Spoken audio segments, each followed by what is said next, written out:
dahilan ng mga tao kung bakit sila nagbabago.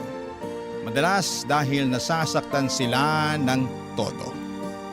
Ikaw, kabarangay, ano ang dahilan ng pagbabago mo?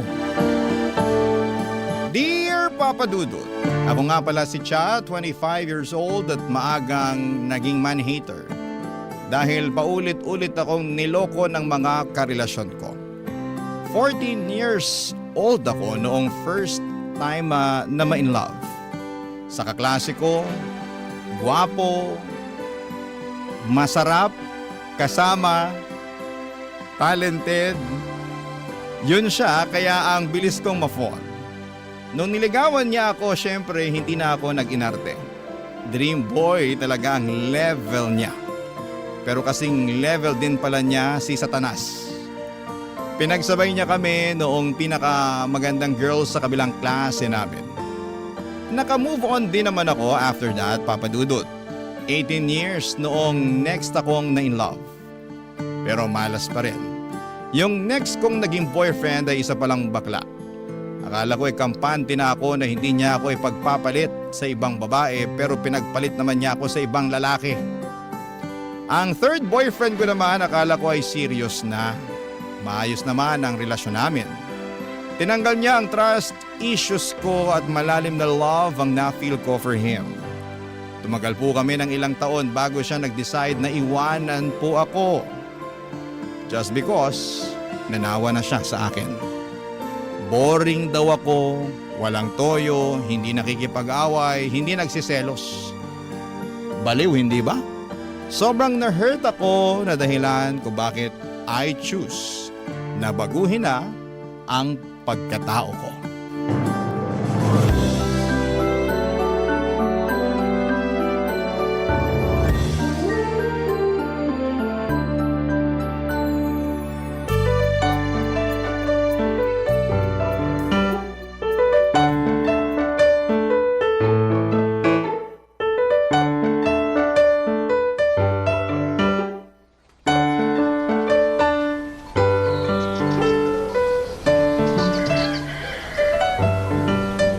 Cha, anak. Pwede bang pumasok sa kwarto mo? May itatanong lang ako. Go lang po, tay. Pasok lang po. Anak, asan pala nakalagay yung... Ang ano po, tay? Bakit ganyan yung suot mo? Bakit po? Uso to ngayon, tay, ah. Di na naman kasi kayo nag-open ng social media, eh. Nakakakita na ako ng ganyang mga damit pero para sa mga lalaki. Bakit ikaw nagsusuot niyan? Saan yung mga bestida mo, yung mga blouse mo? Hindi ko na po gagamitin yung mga bestida ko, tay. Mas bet ko tong suot ko. Nak, panlalaki yan. Yun naman po ang goal ko, eh. Maging lalaki. Ha? Bakit? Kasi ayoko nang maging babae. Kasi, pag babae ka, lagi kong sinasaktan, pinapaiyak, niloloko. Ayun. Ano ba to? Nagre-rebelde ka ba, Cha? No po. Gusto ko lang itry maging lalaki para magets ko kung bakit parang hindi sila apektado kapag nakakasakit sila ng babae. At sa tingin mo, magigets mo yun kapag nagsuot ka ng damit ng lalaki? Ay, nako. Unti-unti po. After kong manamit ng lalaki, mindset ng lalaki naman ang next ko. Hanggang sa maging lalaki na talaga ako. Oo, di ba? Alam ko po, biologically impossible, pero ito lang po kasi yung nakikita kong way para makamove on dun sa mga ginawa sa akin ng mga lalaki. Feeling mo ba makakaganti ka sa kanila kapag nagpakalalaki ka? Nalalabuan ako kung paano mo maitatawid yung plano mo. Gusto ko lang ipakita sa kanila na ganito ang epekto ng panloloko nila sa mga babae. Baka sakaling makonsensya naman sila. Ay naku anak, kahit anong gawin mo, kung ang lalaki hindi pa nagmamature, hindi niya magigets siyang pinupunto mo. Hindi niya makikita na nakakasakit na siya. Maniwala ka. Lalaki ako oh. Dumaan din ako sa ganyan. Maswerte lang talaga na natagpuan ko yung nanay mo. Kaya ito, napabilis yung pagmamature ko. Pwede po ba yun talaga? Kapag nakilala na ng lalaki yung babaeng gusto nila, magbabago talaga sila. Hindi ko naman pwedeng sabihin na lahat ng lalaki ganon. Siyempre, yung alam ko lang, yung naranasan ko. Sa lagay ko, ganon yung nangyari nung nakilala ko yung nanay mo. Di ba nga kwento niya sa'yo, babaero ako nun? Best friend mo nga raw si nanay nun eh. Oo. Tapos, na-inlove ka sa kanya. Oo. Ayaw daw po niya sa inyo nun. Lagi nga niya kayong binabasted eh. Yun nga. Ang kapal lang kasi ng mukha ko na nanligaw pa rin sa kanya kahit alam ko namang madungis na yung reputasyon ko sa kanya. Pero tinamaan ako sa nanay mo eh. Kaya pinaghirapan ko siya. Tsinaga akong kunin yung tiwala niya. Buti nga po na fall sa inyo si nanay eh. Mabuti talaga kasi kung hindi, baka hindi kita kasama ngayon. Naku, hindi ko ma-imagine ang buhay ko na hindi kayo kasama ng nanay mo. Kaya laking pasasalamat ko na pinagbigyan ako ng nanay mo noon. At hanggang ngayon, pinapatunayan ko sa kanya na tama yung desisyon niya na pagbigyan ako. Ay, sana lahat ng lalaki katulad nyo. Sana. Pero hanggat hindi ko pa nakikilala ang lalaking yun, ipagpapatuloy ko tong pagiging tomboy. At kahit nga na-touch at nabuhayan ako sa story ni nanay at tatay ay hindi ko pa rin binitawan yung plano ko. Magpapaka-tomboy pa rin po ako. Hindi ko naman ginupit ang mahaba kong buhok. Naging boyish lamang ako ng malala. Yung tipong walang gustong lumapit na lalaki sa akin unless serious sila na kilalanin at mahalin ako. Sinubukan ko rin makipaglapit sa mga babae para magmukha akong authentic na tomboy. Sa totoo lang ay nagkaka-crush na rin ako sa mga girls noon. Not sure kung dahil lamang yon sa galit sa mga lalaki. At sa journey ko ng pagiging tomboy ay nagkaroon ako ng bagong friend, si Ryan. Ka-age ko lamang siya at parehas kami ng mga hilig like basketball and video games. Tinuruan din niya ako ng mga hobby ng mga lalaki. Hindi naman niya ako sinubukang landiin. Sabi nga niya sa akin ay mas malaki pa raw akong umasta or mas lalaki at astig pa raw akong umasta kesa sa kanya. Flattered ako noon kasi doon ko napatunayan na effective ang pagpapalit ko ng aking pagkatao. Madalas ako rin ang tumutulong sa kanya para mapasagot niya ang mga kaibigan kong babae na natitipuhan niya papadudot.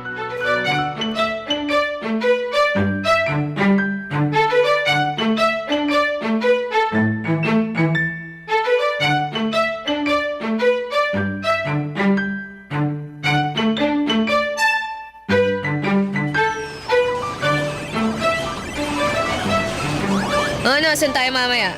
Shot? Pas muna. May hangover pa ako mula kahapon eh. Sus! Pahinga mo naman na tayo mo, pre. Sus, ikaw din no. Friday ngayon. Daming girls sa Pobla. Pas muna. Pero, meron kasi akong type na babae. Lo! Saan mo nakilala ha? Dating app? Pobla? Sa court? Kaibigan mo? Sus, yan ka na naman eh. Oo nga. Tirador ka ng mga kaibigan ko. Wala na ako natirang kaibigan dahil lahat sila pinaasa mo. Hoy, nagiging totoo lang naman ako. Sa hindi nag-workout eh. Yung ibang friends mo demanding. Yung iba naman okay sa pagiging clingy. Yung isang kaibigan mo, si Tonet, unang date pa lang namin, gusto na ako i-live-in. Sinong hindi manggugust dun? Masyado mo kasing ginagalingan eh. Bilis tuloy nila ma-fall. O yan, hinahanapan ka na agad ng commitment. Pero kung usapang commitment lang naman, meron talaga akong type na kaibigan. Teka. Si Jan ba yan, yung naka-veneers? O si Luisa, yung laging maiksi yung palda? Ano, sino sa kanila? Yan na lang yung mga single na kaibigan ko na hindi mo pa sinaktan eh. Uy, hindi sila. Si yung laging naka-pink, naka-braces, yung may bangs. Ah, si Mika. Uy, wag yun ah. Uy, grabe ka. Wag mo na may pagdamot. Seryoso na ako ngayon. Mabait kasi yon. Baka kung ano pang traumang ibigay mo sa kanya. Taong simbahan kayo. Uy, nagsisimba rin ako ha. Iba yung nagsisimba sa napapadaan lang sa simbahan dahil malapit doon yung paradahan ng taxi. Grabe ka. At least dumadaan pa rin sa simbahan. Oh. Basta pre, iba na lang. Huwag na si Mika. Kahit si Luisa na lang. Mahilig ka naman sa nakapalda, di ba? Si Mika talaga yung gusto ko eh. Sige na, tsa. Last na to. Promise. Ganyan Last. din yung sinabi mo kay Pat eh. Anong nangyari, ha? Wala pang 3 araw, ginost mo na. Paano hindi ko naman i-ghost yun? Tinanong kung baog ba ako. Oh. Ano? Kasi gusto niya na ng lalaki makakabuntis daw. Tama bang yun yung topic namin sa unang chat ko sa kanya? Tingin mo. Kalokohan. Huwag ka nga tatawa-tawa dyan. Tulungan mo na kasi ako. Last na talaga si Mika. Siya na talaga yung gusto kong seryosohin. Lagi mo sinasabi yan eh. Tapos kapag may nakita kang mali sa kanila, iiwan mo na bigla sa ere. Huwag ka kasing nega. Sige na, ano na. Reto mo na ako. Libre ka lunch mo 1 buwan. Isang buwan? Oo. Oh. Pati dinner ah. Tsaka kape tuwing weekends. Ano, G? Abusada ka ha. Di wag. Bahala kang manligaw kay Mika. Mahirapan pa naman yung mga lalaki na lumapit dun. Tsaka mataas ang standards nun, pero Sabi naman. nakikinig yun sa akin. Oo na, kapag- sige na. Lahat ng gusto mo, G na ako dyan. Yun! Dali mo naman palang kausap eh. Salamat ka talaga, gusto ko si Mika ha. Pero ikaw Ano? subukan mong paasahin at saktan niyang si Mika. Lagot ka talaga sa akin. Sunog lahat ng jersey mo. Di yan. Naniniwala ako na si Mika na yung babaeng para sa akin. Maayos naman si Ryan Papadudut. Hindi ko naman siya masisisi kung hindi na niya tinuloy yung panliligaw niya sa ibang friends ko. May saltik din kasi minsan yung mga kaibigan ko. Saka gusto lang siguro ni Ryan na magkaroon na ng girlfriend. Tanda ko, bago ko siya nakilala ay sobrang broken niya, Papadudut. Niloko kasi siya ng dating girlfriend niya. Tapos sinumpa niya ang lahat ng mga babae dahil po doon. Hindi ba parang magkatulad kami ng sinapit? Pero eventually ay natuto na rin siyang magpatawad. Hindi na niya sinisisi sa mga babae ang isang beses na pagkabigo niya sa pag-ibig. Kaso, takot pa rin daw siya noon na magkaroon ng karelasyon. Kasi baka ma-broken ulit siya. Until one day, noong nakilala niya ang ibang friends kong babae, naisipan niyang subukan pong muli.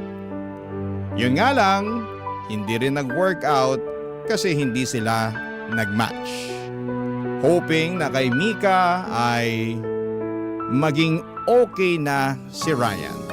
Sana pag nireto ko si Mika sa kanya, ay magkaroon ng spark at magic sa pagitan nilang dalawa. Sana magustuhan din siya, Papadudut.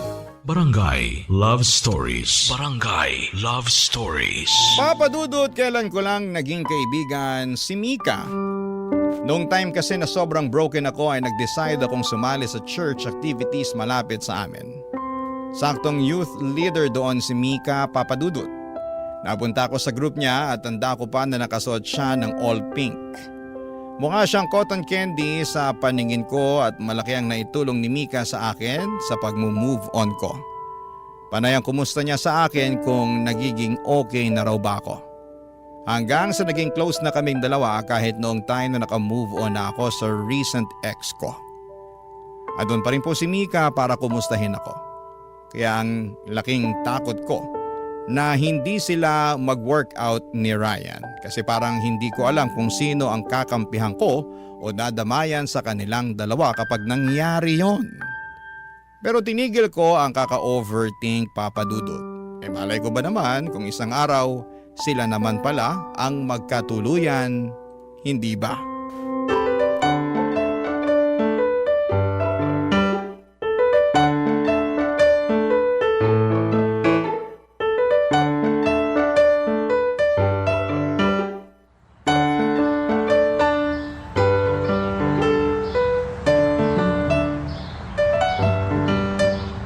Kumusta yung group mo sa simbahan? Okay naman. Meron nga kaming bagong project na sisimulan namin bago matapos tong month. Saka Nga pala, may nagkakagusto sa yung friend ko. Si Ryan. si Ryan? Mm. Yung laging nakasuot ng jersey kahit hindi naman magbabasketball? Oo, siya nga. Type na type ka niya eh. Favorite din daw kasi niya yung color pink. Kaya ka ba pumunta rito para maging bridge ni Ryan sa akin? Parang ganun na nga. Ikaw kala ko naman gusto mo talaga akong kumustahin. Gusto naman talaga kitang kumustahin eh. Seryoso. Kumusta ba love life mo? May boyfriend ka na ba? Kasi kung wala pa, di kay Ryan ka na lang. Teka lang naman sis, binibigla mo ako sa mga sinasabi mo eh. Nagmamadali na kasi si Ryan na magpalakad sa'yo eh. Pagbigyan mo no. Okay naman yun eh. Kung makapag-sales talk ka sa kaibigan mo, kala mo siomay lang ino-offer mo eh. Mas masarap pa sa siomay si Ryan. Bakit? Natikman mo na ba siya? Yak! Ano ba? Hindi ko trip yun, oh. Kadiri naman yun. Bakit naman hindi? Pas na ako sa lalaki. Sakit lang ng ulo yan eh. Sakit naman pala ng ulo eh. Di pass na rin ako dyan. Pero hindi ka dapat magpas kay Ryan. Pagsisisihan mo lang. Sige nga, i-convince mo ako para bigyan ko siya ng chance. Alam ko, sa itsura, hindi siya masyadong nabiyayaan. Pero habang tumatagal naman eh, kapag nasasanay ka na sa pagmumukha niya, may isip mo na, yun, pwede na.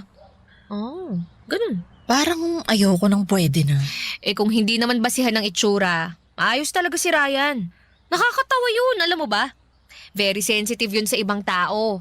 Alam niya kapag bad mood ka. Tsaka gagawa siya ng paraan para mapasaya ka. Bibilhan ka niya ng ice cream o chocolate. Tapos alam mo, natatandaan niya lahat ng gusto mo. Kahit ikaw mismo, nakalimutan mo nang binanggit yun sa kanya. Pero siya pala, natatandaan pa. O, di ba? Talaga ba? Ang sweet naman. Sweet talaga yon. Tuwing birthday ko nga binabati ako nun eh. Sakto ng 12:00 ng hating gabi. Partida, maaga pa yung natutulog. Pero maghihintay yun ng 12:00. Mabati lang ako. O, di ba? Grabe ha. Wala sa itsura niya. Mukha siyang loko-loko at hindi seryoso. Mukha lang. Pero kapag nakilala mo siya, hindi naman pala. Malalim na tao yun. Matalino. Marami kang matututunan sa kanya. Tsaka sobrang galante nun. Lagi niyang iisipin kung ano muna yung gusto mo bago yung sa kanya. Feeling protected ka rin lagi kapag katabi ka niya. Diba? Yun naman ang kailangan nating mga babae. Ay, dahil sa sinabi mong yan, parang gusto ko na tuloy siyang makilala. Sige, ireto mo na ako sa kanya. Yon, ayos! Nagulat ako nang mapa-oo ko kaagad si Mika Papadudut. Nagulat din ako sa sarili ko nang maramdaman kong kumabog ang puso ko. Lalo na nung dinescribe ko ang good qualities ni Ryan. Hindi ako makapaniwala sa mga lumabas sa bibig ko. Pero totoo naman lahat ng mga sinabi ko. Hindi lang dahil gusto ko siyang ireto kay Mika. Bigla rin akong nakaramdam ng selos nang maisip kong irereto ko na sila sa isa't isa. Doon ko na-confirm ang bagay na matagal ko nang dinidinay. Papadudut, gusto ko po si Ryan. Naunahan lamang ako ng takot na magmahal ulit kaya nagawa ko yung itago. At mas lalo kong nararamdaman na kailangan ko nga yung itago lalo't ako na ang magiging bridge nilang dalawa. Pero hindi ko kayang maging tulay sa kanila. Iniisip ko pa lamang ay nasasaktan na po ako. Kaya naman dinedelay ko ang pagbibigay ng sagot kay Ryan tungkol kay Mika Papadudut.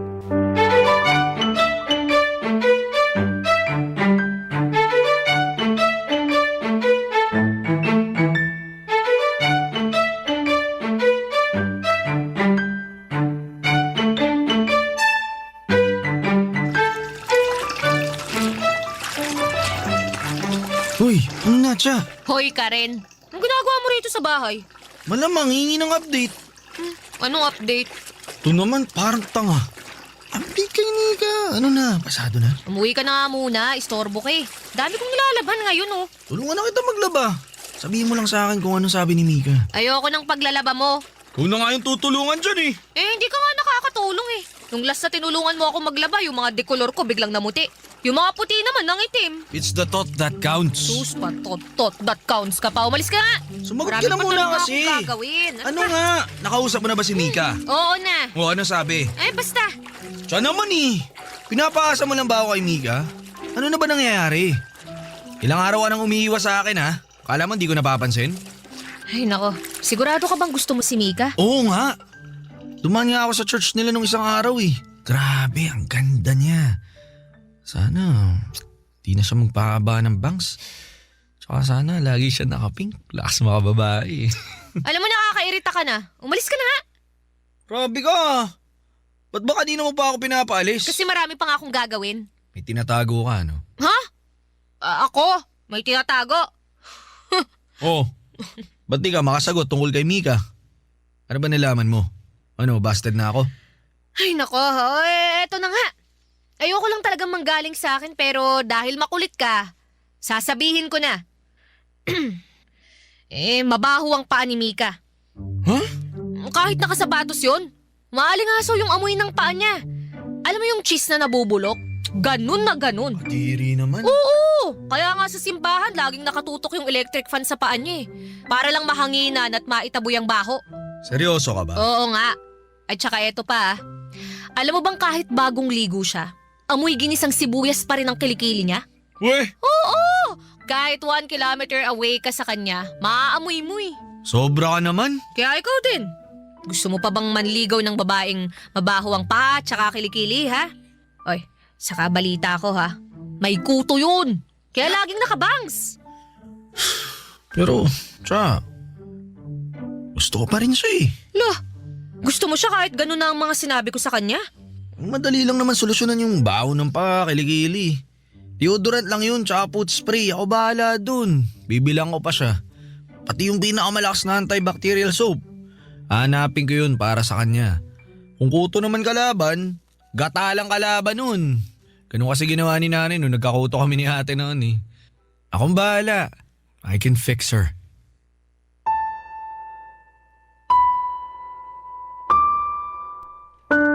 Nanibago ako kay Ryan Papadudut. Hindi naman siya ganon dati. Kapag may sinabi akong kapintasan ng isang babae ay mati-turn off kaagad siya. Cut off agad ang babaeng yon sa buhay niya.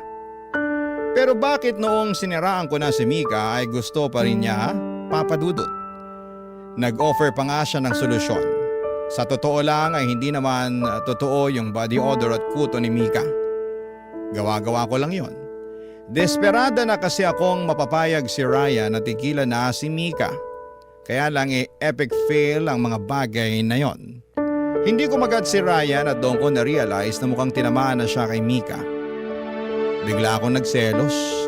Na-insecure ako bigla sa sarili ko at ikumpara ko ang sarili ko kay Mika. Ano ba naman ang laban ko sa napaka-feminine na datingan ni Mika Papadudut? Sa aming dalawa, ako pa nga itong parang mukhang may body odor at kuto. Napakaswerte naman talaga niya. Sana, ako na lang siya, Papadudut. Barangay Love Stories. Barangay Love Stories. Tinuloy ko pa rin ang pagiging bridge kina Mika at Ryan Papadudut. Masakit man pero kailangan ko nang gawin bago pa makahalata si Ryan na iniiwas ko na sa kanya si Mika. Ang sakit kaya nun. Yung tipong nakiki-third wheel ako sa kanila sa dates nila. Ako ang taga-alalay kapag nauubusan na ng banat si Ryan. Panay naman ang puri ko sa kagandahan ni Mika para lamang tumaas ang self-confidence niya. Nakakadurog itong ginagawa kong ito, Papadudut. Hindi po madali, lalo tinanggap ko na sa sarili ko na in love na ako kay Ryan. Ang akala ko hindi na ako magmamahal ulit ng lalaki. Pero para naman akong biniro ni Lord. Bigla akong na in love ulit sa lalaki. Ang masakla pa sa best friend ko pa mismo. Hanggang isang araw sa pagharap kong muli sa salamin. Hindi na ako natuwa sa nakikita kong itsura ko. Namiss ko ang pagiging isang babae. Kaya naman, hinubad ko na ang suot kong panlalaki. At bumalik na sa pagsusuot ng bestida at pagme-make-up, Papadudut.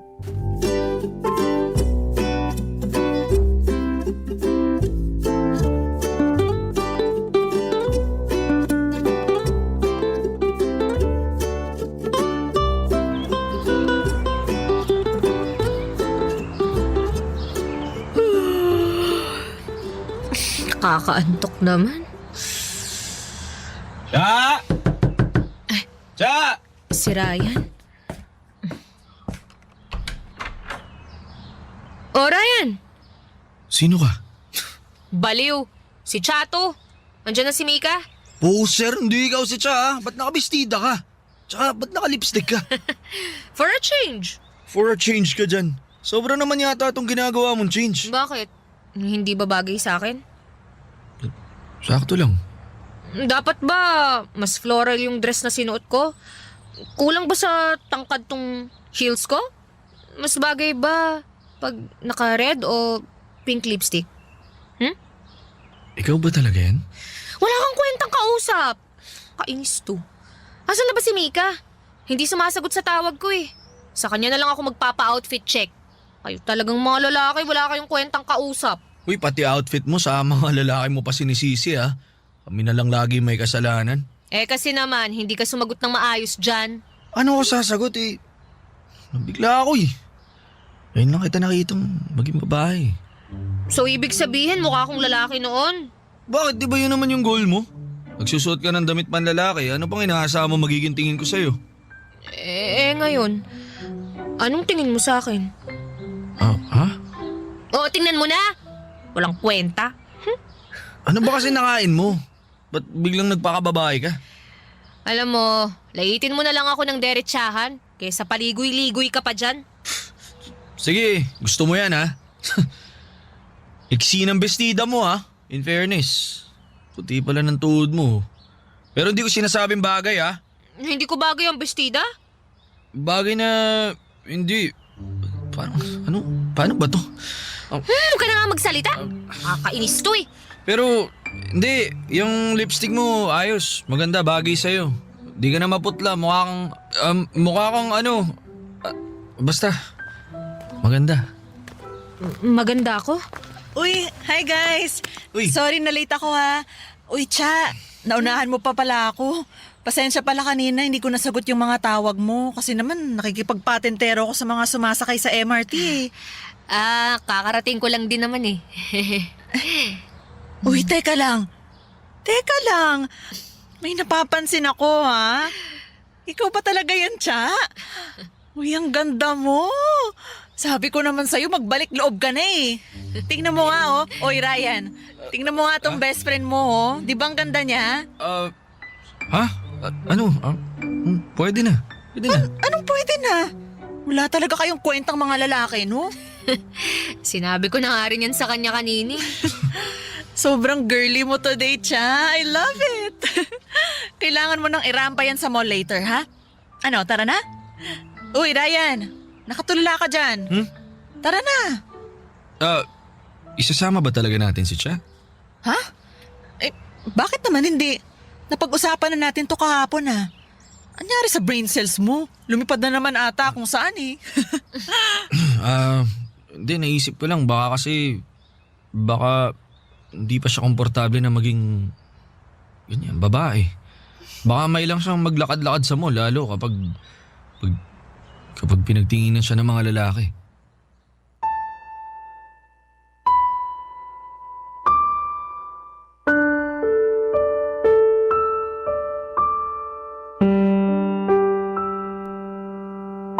Hindi ko alam kung dilulo lang ba ako, Papa Dudut, pero kita ko sa mga mata ni Ryan ang paghanga sa pagbabago ko.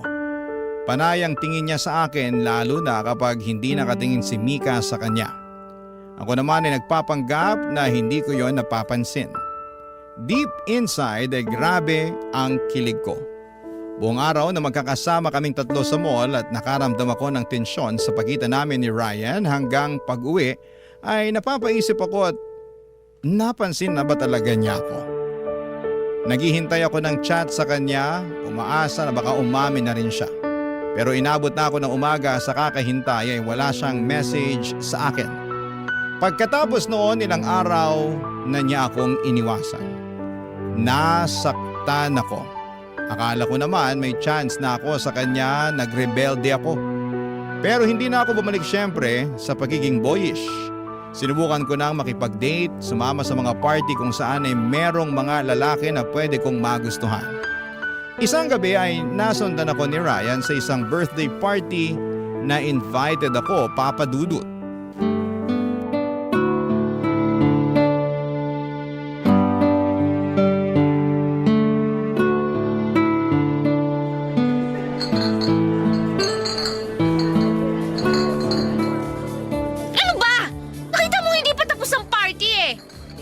Lasing ka na, halika na. Ano bang pakialam mo? Itiwan mo na nga ako! Bakit? Boyfriend ba kita, ha? Ba't tigas ng ulo mo, ha? Ikaw din naman eh! Nanahimik ako ako dito tapos bigla mo sisirain yung gabi ko. Malis ka na nga! Hindi ka naman invited dito eh. Hindi ako aalis dito hanggat di ka sumasama sa akin. Eh di wag. Kahit dito ka pa matulog, hindi ako sasama sa'yo. Talagang matigas ang ulo mo, ha? Ano ba, Ryan? Itiwan mo nga ako! Bigat mo! Subukan mong pumasok ulit sa loob ng bahay na yan. Tatamaan ka talaga sa akin. Ano bang pakialam mo? Bakit mo ba ako ginaganito? Inaano ba kita ha? Sino ka ba? Ba't ba ang tapang mo, ha? Gusto lang naman kitang protektahan eh. Ni hindi ka na nga makatayo ng maayos, oh. Gusto mo ba may mangyari sa yung masama? Wow! Oo, isa pagiging protective ah. Ano ka, boyfriend? Ay, wait. Best friend lang pala kita. Best friend! Halika na. Umuwi na tayo. Halika Iwan mo na. ako sabi eh! Bakit ba hindi mo nalang tinuloy-tuloy ang pag-iwas mo sa akin, ha? Bakit kung kailan gusto na kitang kalimutan, tsaka ka biglang lalapit? Tiya, Oo, Ryan! Magkamina na tayo! Gusto kita! Gustong gusto! Pero ang manhid mo! Nakita mo na ang pagbabago ko pero wala lang sa'yo! di mo lang naiintindihan yung nararamdaman ko. At ikaw, naiintindihan mo pa yung nararamdaman ko? Sa tuwing nagpapatulong ka para mapasagot si Mika? Sa tuwing sinasama niyo ako sa date yung dalawa? Kala mo ba okay lang ako doon? Ryan, para akong tanga! Tinutulungan kita sa kaibigan ko! Kahit sa totoo lang, gusto ko sa akin ka lang! Gusto ko rin naman akin kay. Ano? Akala mo ba madali para sa akin to? Tsaka una pa lang gusto na kita. Kahit mas lalaki ka pang manamit kaysa sa akin, gusto pa rin kita. Pero kinailangan kong itago yun. Kasi lagi kang galit sa mga lalaki. Alam mo, ayos lang sa akin na i-reject ako ng mga kaibigan mo. Ayos lang sa akin, basti din ako ni Mika. Pero hindi ikaw. Ayoko. Kaya hindi ako umamin sa'yo nun. Kasi iniisip ko palang na i-reject mo na ako parang hindi ko na kaya. Kasi alam ko pati pagkakaibigan natin mawawala pag sumugal ako sa'yo. Ryan, totoo ba yan? Sinubukan ko naman pigilan eh. Kaso lumala nung nagdamit pang babae ka na. Alam mo naman kainahan ko yung ganyan, di ba? Tsaka ang ganda-ganda mo. Tsaka sobra. Di ka mawala sa isip ko eh. Kaya, yun. Umiwas ako kasi lumalalim na lalo yung feelings ko para sa'yo eh. Paano si Mika? Sinabi ko na sa kanya yung totoo. Ayun, ayos lang daw sa kanya. Sabi niya, di naman daw niya ako ganun ka-type. Nahiya lang daw siya tumanggi sa akin kasi nireto mo ako sa kanya. Meron daw talaga siyang gusto sa church nila. Alam mo, nagpapatulong nga sa akin. So, paano na to? Paano na tayo? Eh, kung di ka na bad trip sa lalaki, liligawan na sana kita. Paano kung may galit pa rin ako sa mga lalaki? Hindi tatanggalin ko yung galit na yan. Pero alam mo, ayos lang sa akin na magalit ka sa lalaki. Oo, tama. Pabor nga sa akin yun eh. Para siguradong akin ka na. At hindi ka natitingin sa iba.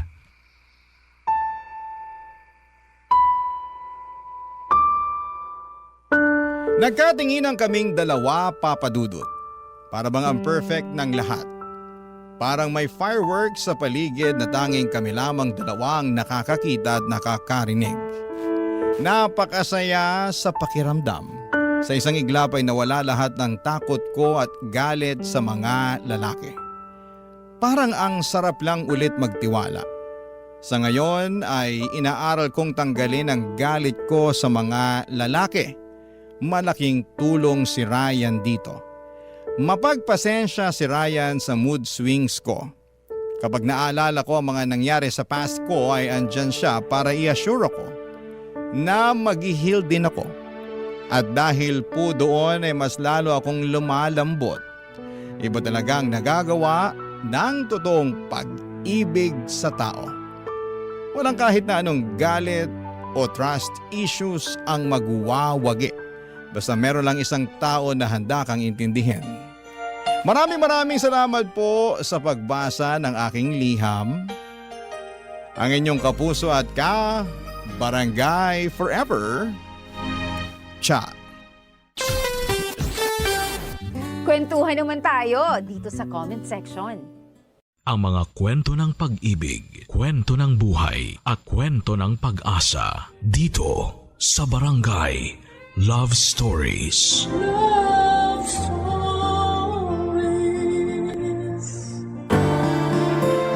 Mapagpasensya at mapagkandili ang pusong wagas kung magmahal.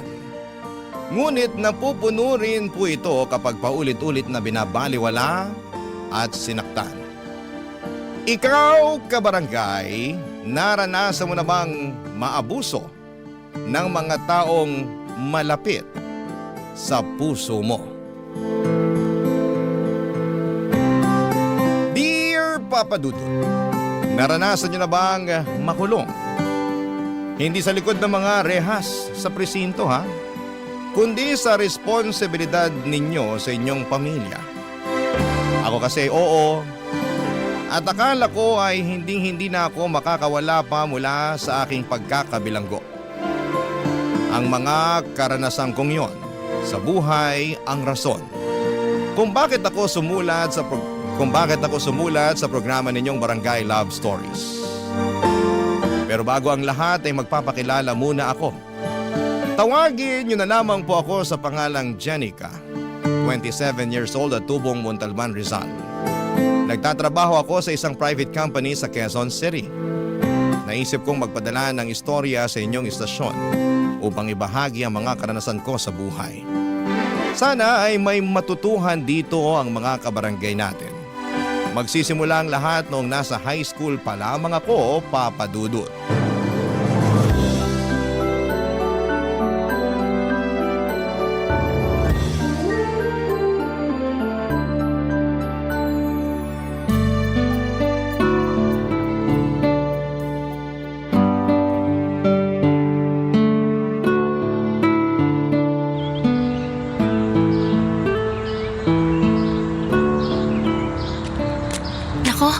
Sana magustuhan ni nanay itong mga binili kong pastillas mula sa baon ko.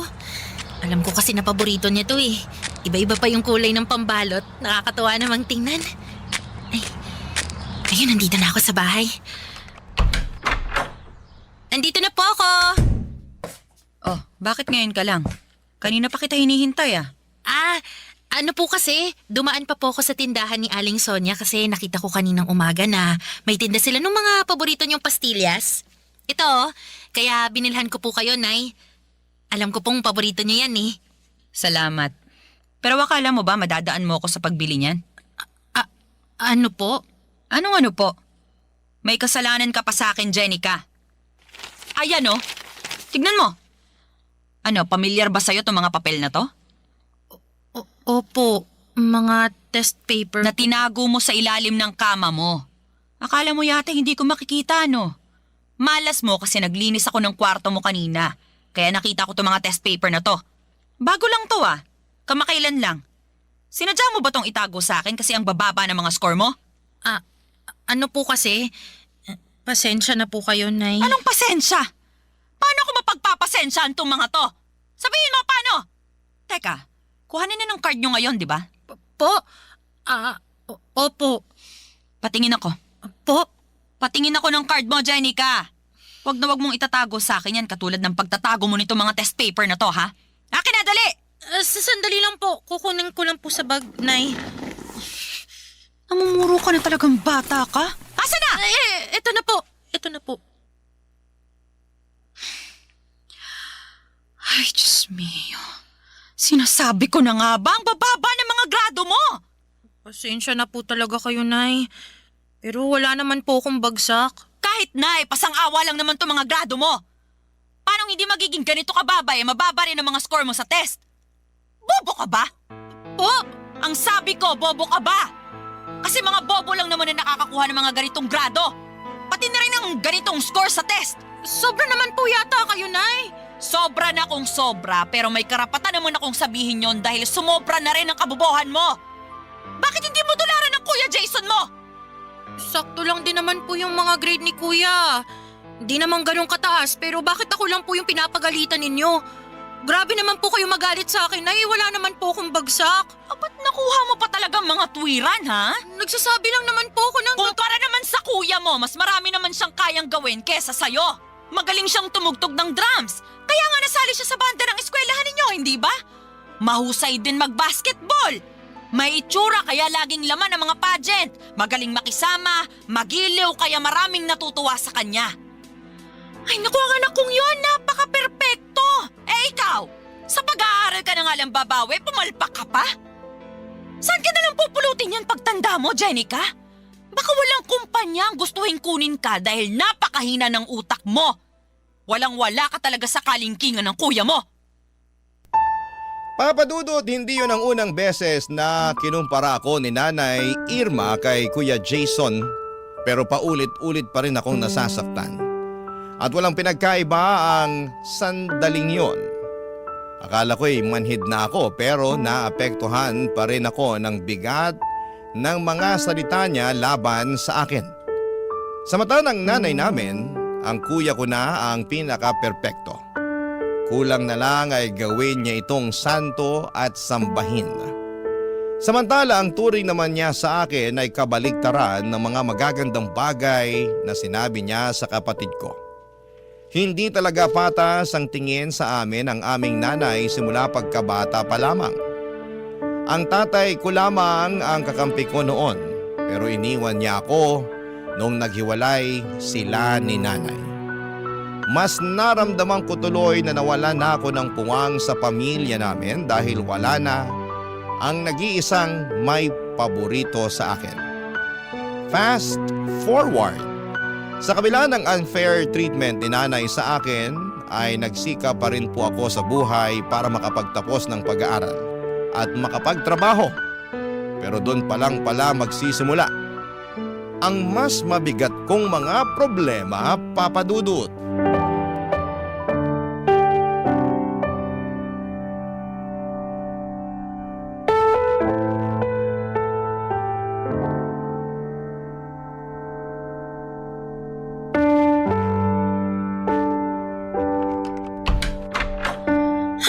Pambihira namang Pilipinas to. Ang lala na talaga ng traffic. Mas nakakapagod pa bumiyahe araw-araw kaysa sa aktual na trabaho sa opisina eh. Wala na ba talagang pagbabago? Buti pa makaupo nga muna. Oy! Ilang oras kang nakaupo sa opisina tapos pagdating mo sa bahay uupo ka na naman. Hindi ka ba napapagod? Napapagod po, kaya nga po ko uupo. O mamaya ka na umupo. Akin na muna. Yung ano po? Tanga ka ba? Di yung sweldo mo. Baka nakakalimutan mo, araw ng bigay mo ngayon ng sweldo. Kanino ko pa iniintay yan eh. At singilan na naman sa renta. Naubusan din tayo ng gas. Naku, sumabay pa talaga. Hindi ko tuloy natapos yung niluluto ko. Anak ng lintik. Ano na? Asan na yung pera? Teka lang naman po, Nay. Kukunin ko po muna rito sa wallet ko. Naku, bagal-bagal mo talaga.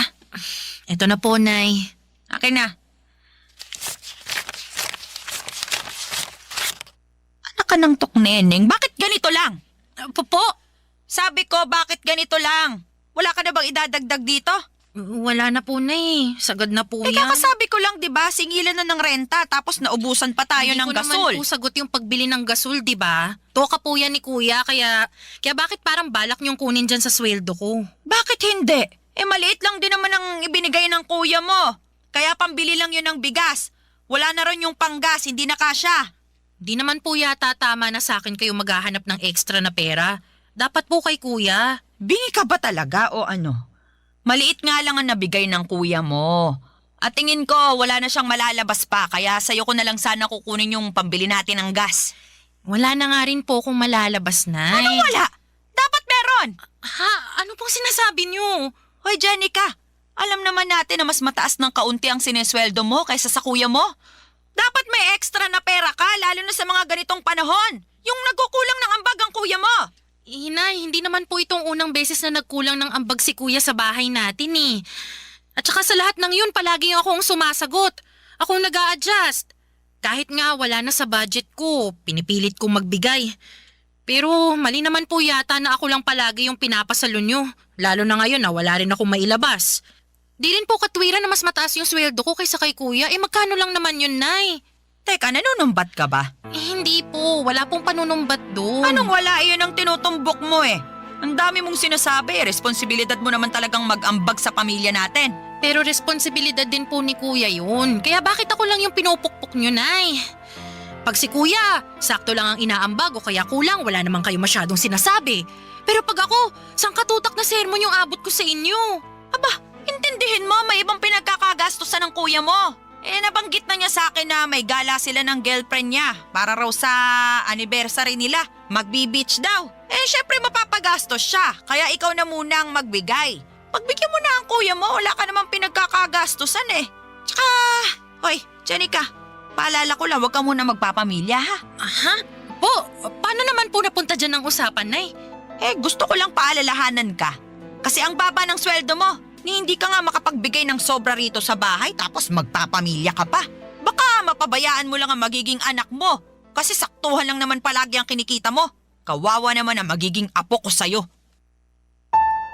Papa Dudut, wala pa sa isipan ko ang magkaroon ng sariling pamilya dahil sa nakaatang na responsibilidad sa aking mga balikat.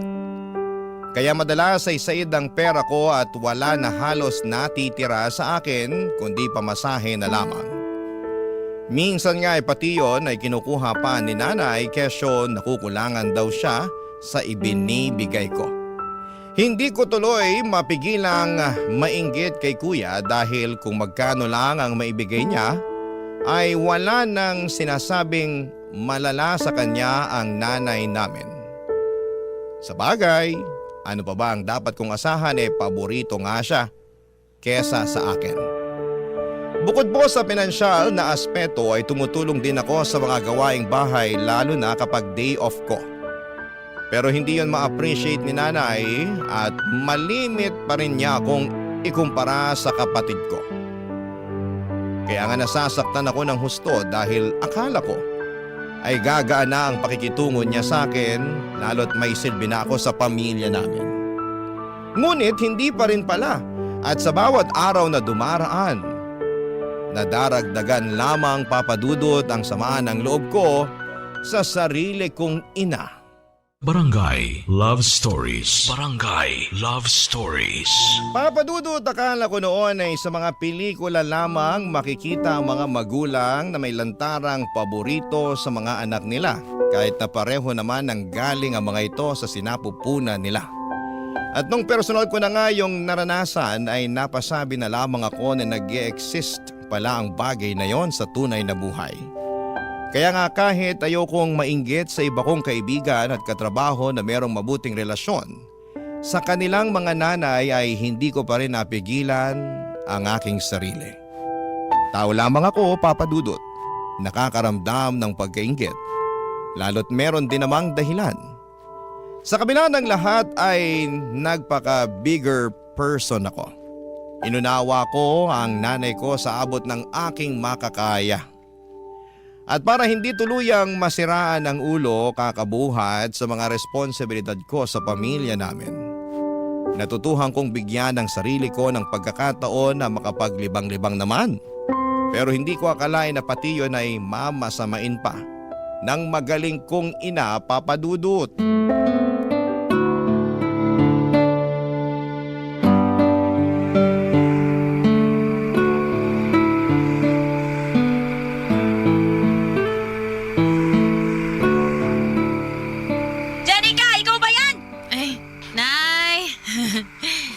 Nandito na po ako.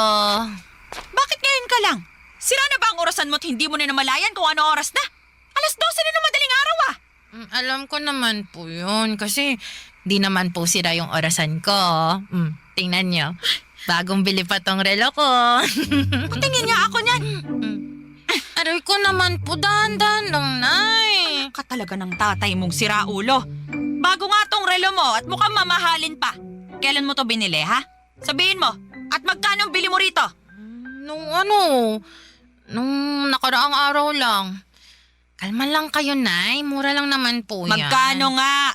Di, 5,000. 5,000? Para sa relo? Tapos, natuto ka ng uminom ng alak? Kaya ba ngayon ka lang dumating kasi uminom ka pa, ha? Sagutin mo ako, Janica! Opo, Nay. Nagkaayaan kasi yung mga katrabaho ko na nagumimik. Sumama na po ko kasi wala naman pong pasok bukas. At magkano ang nagastos mo, ha? Po, Magkano ang nagastos mo dyan sa gimmick-gimmick nyo na yan? Maliit lang naman po. Mga 2,500. 2,500? Aba, ano maliit dyan? Marami ka nang mabibili dyan kung binigay mo na lang sana sa akin. Pati yung pinambili mo ng lintik na relo na yan. Jenica, 5,000 rin yun. Sana sa akin mo na lang ibinigay. Nay naman, palagi na lang po ba sa inyo, sa bahay o sa pamilya natin mapupuntang sweldo ko? Paano naman po ako? Paano naman ang sarili ko eh? Ako nga po yung nagpakahirap sa pagtatrabaho. Tapos... Tapos ano? Ayan ka na naman eh. Hirap sa'yo, akala mo kung sino ka malaki ang sweldo kung makapanumbat. Hindi po ako nanunumbat. Nagsasabi lang po ako ng totoo. Walang totoo sa mga sinasabi mo. Puro ka lang pagmamataas. Bakit si kuya?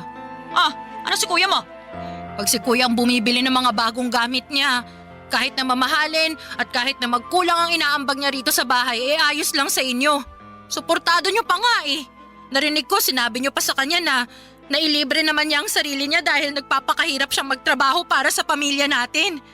Ako rin naman po Nagtatrabaho rin naman po ko, Nay. Nag-aambag din ako dito. Tumutulong ako sa mga gawaing bahay pero bakit parang wala akong karapatan na bilhan ng sarili ko gamit ang pera na pinaghirapan ko? At bakit naman nasali rito ang kuya mo?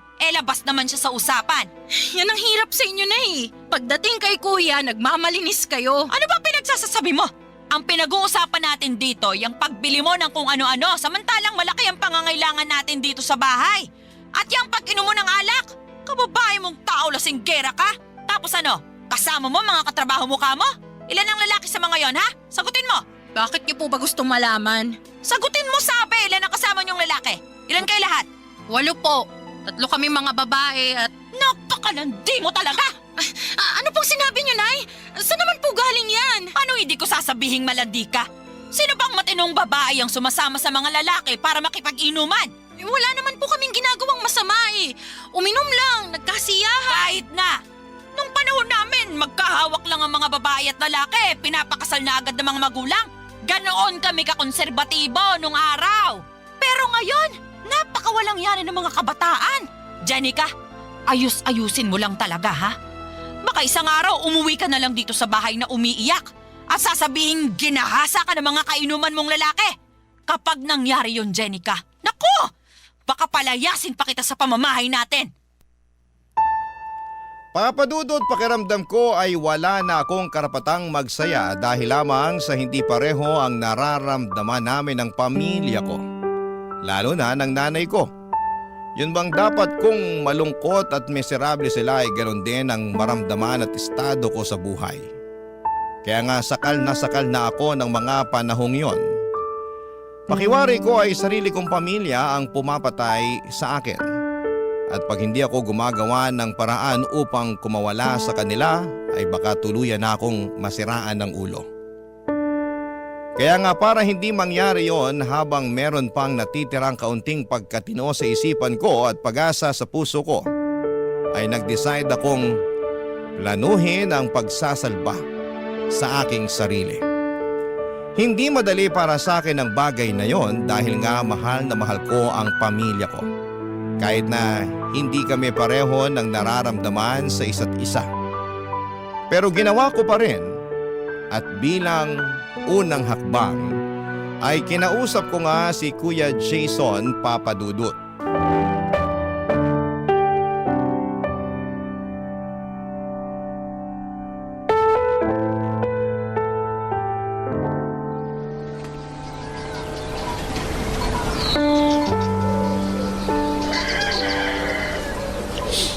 Kuya Jason, pwede ba tayong mag-usap?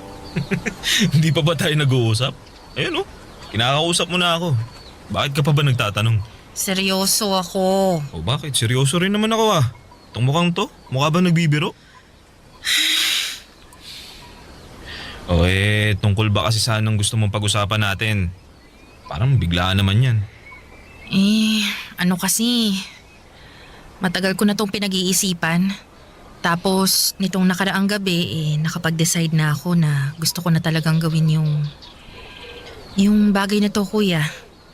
At kailangan mo tong malaman. Teka, ano yan ha? At saka, bakit kailangan ko malaman yan? Dahil magkapatid tayo. Ano nga kasi yun? Dami mo pang paligoy-ligoy eh. Kuya, gusto ko nang umalis sa bahay natin para bumukod. Seryoso ba yan? Oo, seryoso ako. Kaya mo na ba sarili mo? Oo naman. Malaki na ako. Hindi na ako bata. At saka, naipon din ako. Talaga? Magkano? Ha? Magkano ipon mo? Kasi, utang ako. Bakit naman kita pauutangin? Magkapatid kasi tayo, tsaka kailangan ko kasi ako na yung alis ng bahay natin. Teka, anong sabi mo? Magpapakasal na kami ng girlfriend ko at gusto na naming bumukod ng bahay kaso kinulang yung pang-down namin dun sa rerentahan naming apartment eh. Sakto, nabanggit mo may ipon ka kaya ayun. Utangin mo muna ako. Huwag ka na umalis sa bahay natin kasi walang kasama si nanay pag umalis ako. Kawawa naman yun. Bakit ka pa aalis? Dito na lang kayo tumira ng girlfriend mo sa bahay. Ako na lang ang aalis, kuya. Hindi pwede kasi ayaw ng girlfriend ko na makisama sa biyenan niya kaya gusto niya bumukod kami. Saka gano'n naman pag mag-aasawa, di ba? Dapat naman talaga nakabukod. Wala ka pa namang asawa kaya ikaw ang wag umalis. Maawa ka naman sa nanay natin pag iniwan mo siya mag-isa. Gusto mong maawa ko kay nanay. Sa akin ba? Naaawa ka? Ha? Kuya, alam mong hindi mabuti ang pakikitungo sa akin ng nanay natin. Naririnig mo at nakikita mo kung paano niya ako tratuhin, di ba? Kulang na nga lang, isuka niya ako sa pamamahay natin eh. Kulang na lang palayasin niya ako. Di lang niya magawa kasi nakakapag-ambag ako ng pera. Sa ating dalawa, kuya, ikaw ang mas paborito niya. Kaya bakit ako yung kailangan maiwan dito sa bahay para samahan at alagaan siya? Hindi lang naman ako ang anak niya. Hindi ka rin naman talaga marunong umintindi, no? Mag-aasawa na nga ako at ayaw na mapapangasawa ko na makisama kay nanay. Baka araw-araw mag-aaway lang sila eh. Maging sakit ko pa sa ulo. Ikaw na wala pang asawang dapat umintindi sa sitwasyon. Saka anong kinalaman ng trato ni nanay sa'yo at pagiging paborito niya sa ating dalawa? Hindi ko naman kontrolado isip nun. Alam mo, kung gusto mong umalis, di umalis ka. Iwan mo si nanay. Pabayaan mo siya. Wala kang konsensya. Wala kang pagmamahal sa magulang mo. Ako pa talagang walang konsensya at pagmamahal sa magulang natin, ha? Bakit? Sino pa ba? Alam nga naman ako. Basta pautangin mo ako. Papadudot, wala akong nagawa nang magdesisyon si kuya na umalis sa pamamahay namin kesyo gusto na raw niyang mag-asawa. At bilang nag-iisa na lamang niyang kapatid ay ako ang naiwan sa bahay para alagaan ng nanay namin. Simula noon ay pakiramdam ko ay lalo akong nawala ng kalayaan na gawin ang mga bagay na gusto ko dahil nakabilanggo ako sa mga responsibilidad sa pamilya namin na ako lang mag-isa ang pumapasan. Hirap na ako, Papa Dudut, pero gusto kong humingi ng saklolo pero wala akong mahinga ng tulong. Noong kami na lamang dalawa ni nanay sa bahay ay lalo kong naramdaman ang pag-ayaw niya sa akin. Pero kahit na ganon, ay hindi ko pa rin siya magawang iwanan kagaya ng ginawa ni kuya. Matanda na kasi noon si nanay at madalas na ring magkasakit. Hindi ko maatim na pabayaan na lamang ang nanay namin dahil mahal ko siya. Barangay Love Stories. Barangay Love Stories. Papadudo, tulad ng sinabi ko ay mahal ko pa rin si nanay kahit na halata namang hindi niya ako mahal.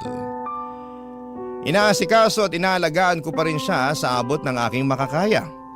At kahit na si Kuya Jason ang paborito niya ay hindi na ako nagdamdam masyado.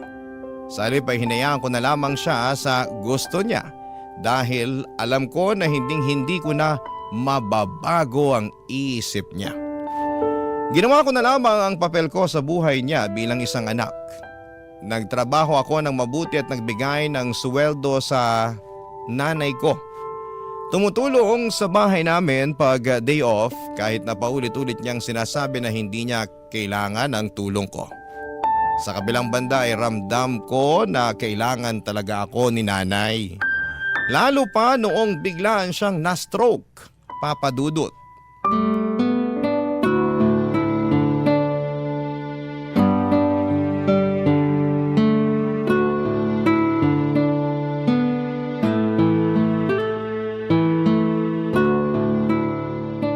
Ano ba yan? Adobo? Ang putla. Kulang sa toyo, mukhang matabang. Oh, bakit? Nasa stress lang po ako. Stress. Sabihin mo, sa akin, ano? Sa sitwasyon po. Sorry na, hindi ko lang mapigilan eh. Pagod lang din po ako ngayon dahil maraming ginawa sa opisina. Tapos ayaw nyo pang kumain eh. Sabi sa akin ng bantay nyo kanina, wala rin kayo halos kinain. Sumpungera talaga yung pinsan mo. Ako po nagtanong sa kanya tungkol sa inyo, Nay. Kinamusta ko po kayo. Tsaka bakit ba kayo nagagalit sa kanya eh? Siya na nga yung nagmamagandang loob na bantayan kayo. Hindi ko naman kailangan ng bantay. Kaya ko naman ng sarili ko. Kalahati lang ang paralisado sa katawan ko. Nagagalaw ko pa ang mga kamay ko. Nakakapagsalita pa ako. Hindi pa ako imbalido. Nay naman eh. Kuya mo na lang sana ang kasama ko. Sana siya na lang din na nag-aalaga sa akin. Yung nagluluto ng pagkain ko. Mas masarap pa siya magluto kumpara sa luto mo na hindi maintindihan ang lasa. Wala na nga po si Kuya. Umalis na rito sa bahay natin kasi nag-asawa na, di ba? Eh kaya nga sana nandito siya. Bakit ba panay kayo hanap kay Kuya? Eh andito naman ako para alagaan kayo. Panay kayo hanap sa wala eh simula nung na-stroke kayo. Mabibilang na lang sa kamay ko sa daliri yung mga pagkakataon na binisita nila kayo rito sa atin. Basta. Mas gusto ko ang kuya mo. Kung meron lang talagang pagpipilian. Hindi ikaw ang gusto kong mag-alaga At sa tingin ninyo, gusto ko na ako mag-alaga sa inyo? Anong sabi mo? Nay, sumusobra na po kayo eh. Kung makapagsalita kayo, parang wala na akong ginawang mabuti sa pamilya natin, no? Lagi niyong pinamumuka sa akin na wala akong silbi, na kulang ang mga effort ko, na palagi na lang si Kuya ang magaling at nakakalamang. Lagi niyo na lang akong kinukumpara sa kanya. Anak niyo rin naman ako, di ba? Bakit, Nay? Bakit kayo ganyan sa akin? Bakit pagdating kay Kuya ang bait-bait niyo? Tapos sa akin hindi? Sabihin niyo, Nay, bakit ba? Mas mahal ko ang kuya mo kesa sa'yo. Ano magagawa ko? Tsaka kahit anak kita, kahit nang galing ka sa sinapupunan ko, eh hindi kita ginusto. Ano po? Ayoko nang magkanak pa kami ng tatay mo. Dahil ilang beses na ako nakunan pagkatapos ng kuya mo. Pero mapilit ang tatay mo. Makulit. Kahit ayoko na, sige pa rin. Nung nalaman kong buntis ako sa'yo, pinagsamantalahan ako ng tatay mo. Pinilit niya akong buhayin ka dahil gusto pa raw niya ng isang anak. Kaya kahit ayoko, kahit natatakot na akong mabuntis at manganak, wala akong nagawa kundi sundin siya. Mas takot ako sa galit ng tatay mo at sa pwede niyang gawin. Paano kung patayin niya ako? Yung bata-bata pa ng kuya mo. Kaya po ba wala kayong kaamor-amor sa akin dahil sa kasalanan sa inyo ni tatay? Oo. Tapos nakuha pa niyang mambabae. Iniwan niya kayo sa akin. Ikaw! Iniwan ka niya para buhayin ko. Kapal ang mukha niya. Kaya, hindi mo ko masisisi kung bakit ganito ko makitungo sa'yo. Pag nakikita kita, naaalala ko ang mukha ng taong nanamantala sa akin. Nanloko at nangiwan. Pakiramdam ko, hindi talaga siya nawala. At nabubuhay siya sa katauhan mo. Papa Dudut, yun pala ang dahilan kaya hindi ako mahal ng nanay ko. Pero maling-mali naman na isumbat niya sa akin ang kasalanan sa kanya ng aking tatay. Hindi ko rin naman ginusto na mabuhay at ipanganak sa mundo. Kung may pagpipilian lamang ako, kung alam ko lang na magiging miserable ang buhay ko sa mga kamay ng nanay ko ay hindi na lamang sana ako isinilang noon. Sana ay namatay na lamang ako sa sinapupunan ng nanay ko. Nagpatuloy ang hindi magandang trato sa akin ni nanay kahit na ginagawa ko naman ang lahat para alagaan siya, irespeto at unawain. Gabi-gabi ay nagdarasal ako sa Diyos. Nahawakan niya ang puso ng nanay ko para magbago ito.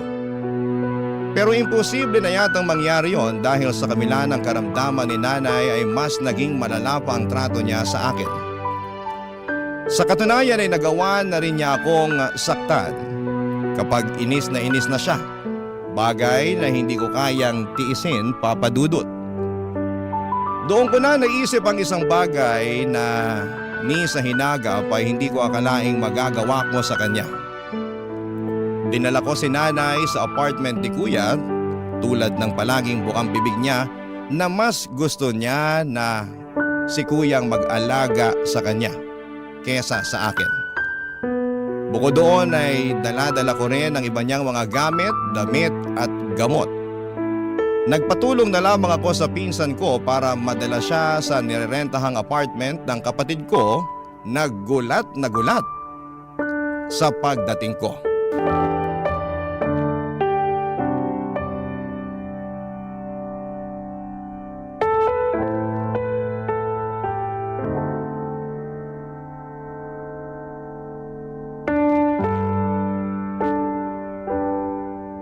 Kuya, iiwan ko na sa pangangalaga mo si nanay. Ano? Sisiraan ka na ba ng ulo? Oo, sirang-sira na dahil kahit anong gawin ko. Kahit na nagpakabuti akong anak, maging maunawain, gawin ang lahat para makuha ang loob ni nanay, kulang pa rin. At kahit kailan, hindi ako magiging sapat sa kanya. Abot langit ang galit sa akin ni nanay, kaya galit na rin ako sa kanya. Tsaka ikaw naman ang palagi niyang hinahanap eh. Grabe. Naaaning na ako sa kakapakinig sa iyak niya na sana raw ikaw ang nag-aalaga sa kanya sa bahay. Kahit na nandun naman ako. Kaya oo kuya, sirang-sira na ang ulo ko. Hindi ko na alam kung saan lulugar sa pamamahay natin at sa buhay niya. Kaya ayan, tinupad ko na yung matagal niyang hiling. Dinala ko siya rito sa bahay niyo para maalagaan mo. Para namang hindi yata tama yung gusto mo mangyari, Jenica. Di mo pwedeng basta-basta iwan dito si nanay at... At bakit hindi? Nanay mo rin naman siya, di ba? Anak ka rin niya. Paboritong anak ka pa nga eh. Oo nga, pero... Basta. Iiwan ko na siya sa'yo. Aalis na ako sa bahay natin at magpapakalayo-layo. Kuya, pagod na ako. Pagod na akong makisama sa tao na hindi naman ako minahal. Na hindi naman ako tinuring na anak. Pagod na akong magsakripisyo, umunawa at makulong na parang isang bilanggo sa responsibilidad para sa pamilya natin. Samantalang ikaw nagagawa mo lang ang gusto mo. Dapat nga matuto ka ring alagaan si nanay eh. Dahil nagawa ko ng parte ko sa kanya bilang anak niya. Jenica naman! Wala akong alam sa pag-aalaga kay nanay. Problema ba yun? Di alamin mo. Ikaw nang bahala. Diskartehan mo na, total. Lagi namang sinasabi ni nanay na magaling ka. Di patunayan mo. Ipakita mo sa kanya. Kasi ako kuya, nagawa ko na yan eh. Hindi nga lang niya na-appreciate, kaya ayoko na. Suko na ako. Panahon na siguro para unahin ko naman yung sarili ko. Marami rin kasi akong gustong gawin eh. Marami akong mga lugar na gustong puntahan pero hindi ko magawa dahil nakatali ako kay nanay. Wala naman sanang kaso na alagaan ko siya kung naging maayos lang din ang pakikitungo niya sa akin eh. Pero sa araw-araw na lang na ginawa ng Diyos eh. Palala na ng palala si nanay. Nananakit na siya, kuya. Lalo na pag naiinis siya sa akin. Tingnan mo to. Oh, tingnan mo tong braso ko. Ang daming kurot at pasa mula sa mga hampas niya. Sumusobra na siya, kuya. Pagod na akong pakisamahan at tiisin yung ugali niya. Kahit nanay pa natin siya, ayoko na.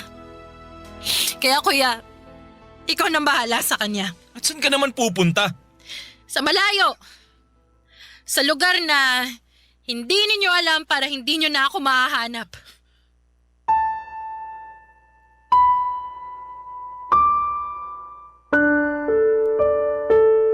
Papadudot, masama na akong anak kung yan ang tingin ninyo sa akin dahil sa pagtatakwil ko sa sarili kong ina.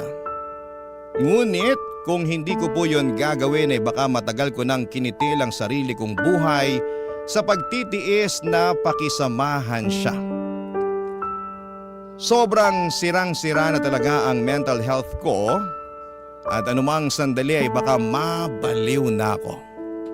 Aaminin ko na hindi rin naman madali sa akin na umalis pero kailangan ko namang salbahin ang sarili ko. Sa kasalukuyan ay patuloy pa rin akong umuusad sa buhay ko kahit na may mga gabi na bumabalik sa aking alaala ang sakit na dulot ng mga naranasan ko sa buhay na kagagawan ng sarili kong ina. Ngunit tuwing sumasapit ang umaga ay patuloy pa rin po akong humahawak sa katiting na pag-asa sa puso ko na magiging maayos pa rin ang lahat-lahat. Kaya nga bilang unang hakbang, papadudot, ay sumailalim ako ngayon sa counseling. Ang hiling ko na lamang ay mapagtanto ng nanay ko ang kamalian niya sa akin. Dahil mali pa rin na sisihin niya ako sa kasalanan na nagawa sa kanya ng tatay ko. Hanggang dito na lamang po ang sulat ko, papadudot. Maraming salamat po sakaling mapili po ninyong i-ere sa inyong programa ang aking kwento. God bless and more power po sa Barangay Love Stories.